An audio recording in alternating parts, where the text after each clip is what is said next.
Assalamualaikum warahmatullahi wabarakatuh. Perkenalkan, kami dari kelompok 3 angkatan 26 CPNS Kabupaten Hulu Sungai Tengah yang terdiri dari Retno Septiana Ananda, Bayu Rahmat Muslimin, Nur Hayati, Jaki Hasni Putra, dan Jumiati. Kami akan menjelaskan branding millennial project yang telah kami rancang, yang kami beri nama ASN Pintar. Apa itu ASN Pintar? Yuk kita lihat. ASN Pintar terdiri dari P, yaitu profesional, artinya ASN memberikan pelayanan publik secara prima kepada masyarakat. I, integritas, artinya ASN bebas dari intervensi politik dan bersih dari praktik KKN. N, netral, artinya ASN tidak berpihak dari segala bentuk pengaruh manapun dan tidak memihak siapapun. T, transparan, artinya ASN berpartisipasi aktif dalam menyediakan informasi publik yang mudah diakses masyarakat. A, akuntabel, artinya ASN bersungguh-sungguh dan bertanggung jawab atas tugas dan fungsinya sebagai ASN. R, responsif, artinya ASN dalam pemberi layanan harus cepat tanggap dalam memberikan layanan. Apa itu ASN? Jadi ASN atau pegawai negeri sipil, yaitu pegawai pemerintah dengan perjanjian kerja yang diangkat oleh pejabat pembina kepegawaian yang disertai tugas dalam suatu jabatan pemerintahan atau disertai tugas negara lainnya yang digaji sesuai peraturan perundang-undangan. Tugas dan fungsi ASN itu sendiri, di mana ASN pintar harus tahu apa tugas dan fungsinya. Yang pertama sebagai pelaksanaan kebijakan publik, yang kedua pelayanan publik, dan yang ketiga perekat serta pemersatu bangsa. Mengenai manajemen ASN, nama mengenai kedudukan ASN, yang kedua mengenai sistem merit, yang ketiga mengenai mekanisme pengelolaan ASN. Manajemen ASN mengenai kedudukan ASN, yang mana ASN sebagai unsur aparatur negara yang menjalankan kebijakan yang ditetapkan oleh pimpinan instansi pemerintah, serta harus bebas dari pengaruh dan intervensi semua golongan dan partai politik. Pada zaman milenial ini, kasus pandemi COVID-19 datang. Saat ini dapat dikatakan Indonesia sedang memasuki era disrupsi yang diakibatkan oleh pandemi COVID-19. Era disrupsi yaitu mengarahkan semua kalangan untuk beradaptasi dengan kebiasaan atau tata cara yang baru. Selain itu, tingginya jumlah kasus penyebaran COVID-19 juga membuat pemerintah harus melakukan sebuah upaya untuk menekan jumlah kasus tersebut. Seperti diterapkan kebijakan pimpinan untuk pegawai ASN saat pandemi, yakni work from home atau WFH dan new normal, atau yang saat ini sedang dijalankan yakni PPKM, pemberlakuan pembatasan kegiatan masyarakat. Kegiatan instansi saat ini dijalani dengan melaksanakan anjuran kesehatan yang ditentukan oleh pemerintah seperti memakai masker, menggunakan hand sanitizer atau mencuci tangan, dan penyemprotan disinfektan atau sterilisasi. Kemudian saya akan menjelaskan manajemen ASN dalam sistem merit, yang mana sistem merit dalam manajemen ASN adalah kebijakan dan manajemen ASN berdasarkan kualifikasi, kompetensi, dan kinerja secara adil dan wajar. Pada masa pandemi COVID-19 yang semakin parah, berdampak pada tindakan pemerintah yang menetapkan berbagai kebijakan dengan tujuan menekan laju penyebaran infeksi COVID-19. Kebijakan-kebijakan tersebut mengakibatkan aktivasi masyarakat di berbagai sektor, termasuk di bidang pemerintah, menjadi dibatasi. Tentunya, pembatasan itu mengharuskan instansi menerapkan berbagai penyesuaian baru dalam kinerja mereka untuk melaksanakan sistem merit. Contoh inovasi kinerja instansi tersebut salah satunya adalah kampanye netralitas secara virtual yang dinyatakan secara online, melakukan penilaian penerapan sistem merit manajemen ASN secara virtual, serta melakukan pengawasan pengisian jabatan pimpinan tinggi yang diadakan secara virtual, dan juga pelaksanaan rapat secara virtual. Instansi juga mengaplikasikan standar protokol kesehatan COVID-19 ketika melakukan atau melaksanakan agenda-agenda kerjanya. Mengenai mekanisme pengelolaan ASN.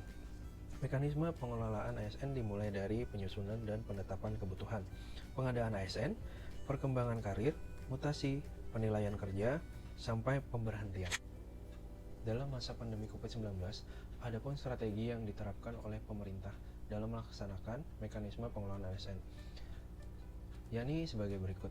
Mengembangkan ASN Corporate University sebagai upaya meningkatkan kompetensi ASN. Mengembangkan inovasi pengembangan kompetensi berbasis e-learning. Mengembangkan aplikasi ASN unggul. Mendorong lembaga-lembaga pelatihan pemerintahan untuk mengembangkan program pelatihan berbasis e-learning. Sebagai contoh, pelaksanaan kebutuhan tambahan bagi pegawai negeri sipil dilaksanakan secara online. Pelatihan dasar calon pegawai negeri sipil dilaksanakan juga secara online.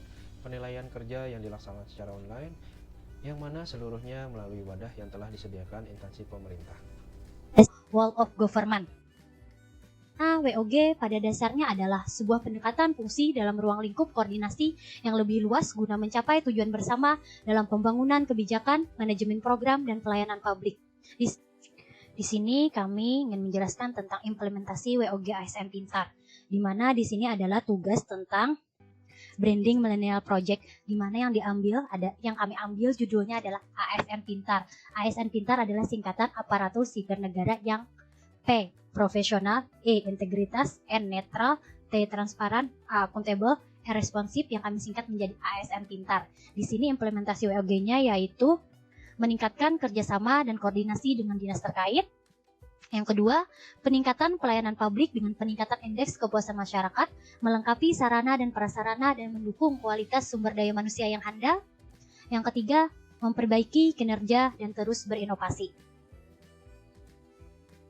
Selain itu, implementasi WOG ASN Pintar juga adalah MySAPK-PKN. Ini adalah sistem aplikasi pelayanan kepegawaian berbasis Android untuk memudahkan ASN di seluruh instansi, di mana seorang ASN yang profesional, integritas, netral, transparan, akuntabel, responsibel diwajibkan untuk menggunakan aplikasi ini. Implementasi WOG ASN Pintar bekerjasama dengan pihak terkait, di mana seorang aparatur sipil negara yang pintar, profesional, integritas, netral, transparan, akuntabel, dan responsif dituntut bisa bekerja sama.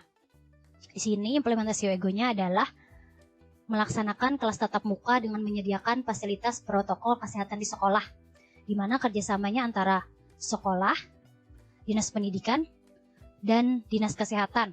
Sekarang adalah zamannya pandemi COVID-19, di mana kelas yang biasanya dilakukan tatap muka tidak dilakukan lagi. Jadi untuk melakukan kelas tatap muka kembali, maka harus ada kerjasama dari pihak sekolah, misalnya guru atau kepala sekolah bekerjasama dengan dinas pendidikan dan dinas kesehatan, sehingga tatap muka bisa dilakukan di sekolah tetapi harus mematuhi protokol kesehatan yang sesuai yang dianjurkan oleh dinas kesehatan.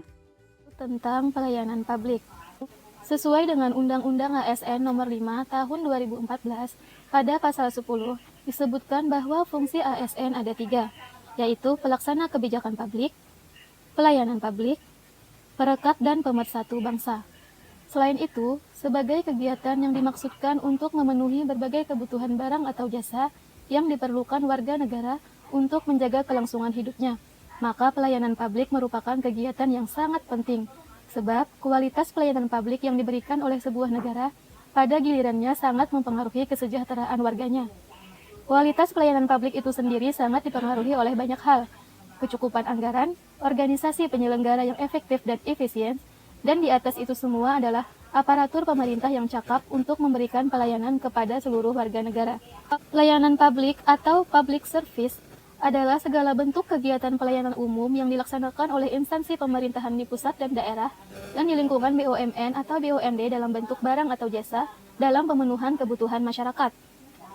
Sedangkan menurut Undang-Undang Nomor 25 Tahun 2009, pelayanan publik adalah kegiatan atau rangkaian kegiatan dalam rangka pemenuhan kebutuhan pelayanan sesuai dengan peraturan perundang-undangan bagi setiap warga negara dan penduduk atas barang, jasa, atau pelayanan administratif yang disediakan oleh penyelenggara pelayanan publik. Prinsip-prinsip pelayanan publik. Partisipatif, artinya pelayanan publik yang dibutuhkan masyarakat, pemerintah perlu melibatkan masyarakat dalam merencanakan, melaksanakan, dan mengevaluasi hasilnya. Transparan, pemerintah sebagai penyelenggara pelayanan publik harus menyediakan akses bagi warga negara untuk mengetahui segala hal yang terkait dengan pelayanan publik. Responsif, pelayanan publik pemerintah wajib mendengar dan memenuhi tuntutan kebutuhan warga negaranya. Tidak diskriminatif, artinya tidak boleh dibedakan antara satu warga negara dengan warga negara yang lain atas dasar perbedaan identitas warga negara. Mudah dan murah, artinya Pelayanan publik yang diselenggarakan oleh pemerintah tidak dimaksudkan untuk mencari keuntungan, melainkan untuk memenuhi mandat konstitusi. Efektif dan efisien, artinya mampu mewujudkan tujuan-tujuan yang hendak dicapainya. Aksesibel, artinya harus dapat dijangkau oleh warga negara yang membutuhkan. Akuntabel, pelayanan publik dilakukan dengan fasilitas dan sumber daya manusia yang dibiayai negara, maka harus dapat dipertanggungjawabkan secara terbuka kepada masyarakat. Berkeadilan, artinya penyelenggaraan pelayanan publik harus mampu menghadirkan rasa keadilan bagi kelompok lemah ketika berhadapan dengan kelompok yang kuat. Jika dilihat dari 9 prinsip pelayanan publik ini, maka semua akan dapat terwujud apabila ASN yang bekerja dapat menginternalisasikan nilai-nilai dasar dari Aneka. Pola pikir ASN terhadap pelayanan publik.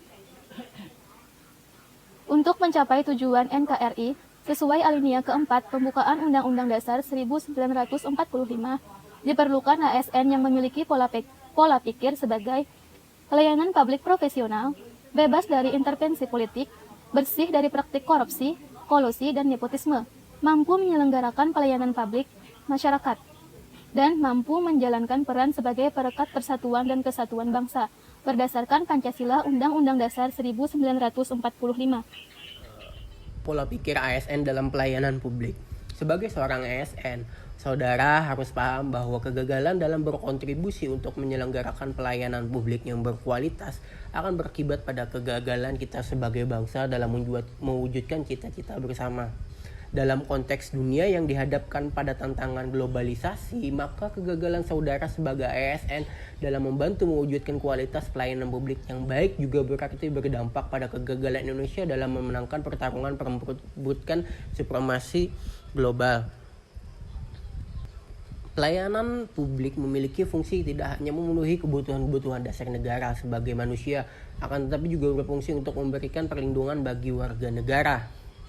Dalam pemberian pelayanan kepada pengguna jasa, ada beberapa dasar etiket yang harus dilakukan oleh ASN. Yang pertama adalah politeness, yaitu sikap sopan yang harus diperlihatkan kepada pihak lain dalam suatu komunikasi.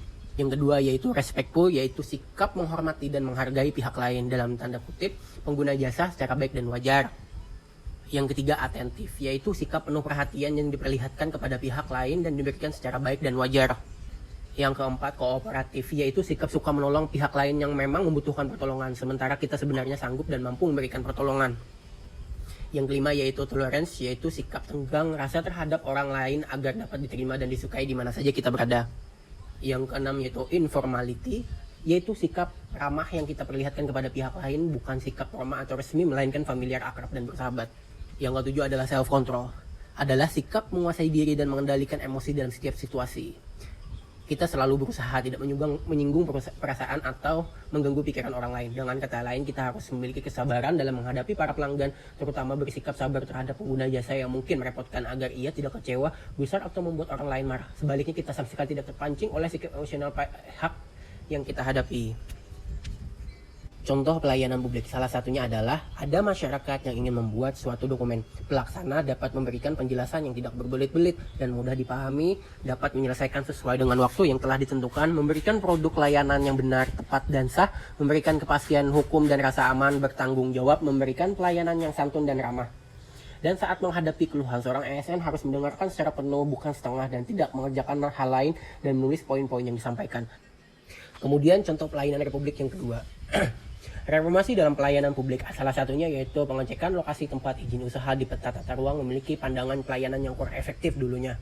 Dikarenakan lambatnya pelayanan, karena banyaknya masyarakat yang melakukan pengecekan tidak sebanding dengan sumber daya manusia yang melakukan pengecekan kesesuaian tata ruang di peta. Padahal ini adalah salah satu syarat izin mendirikan usaha. Sekarang dengan adanya SIMTARU atau Sistem Informasi Geografis Tata Ruang, wajah pelayanan masyarakat yang dulunya lama sekarang lebih cepat. Dikarenakan masyarakat bisa secara langsung melakukan pengambilan titik koordinat tempat izin usaha mereka dan langsung mengecek kesesuaian tata ruang secara real time menggunakan handphone mereka sendiri. Tidak perlu menunggu bantuan dari ASN atau mengantri di dinas terkait.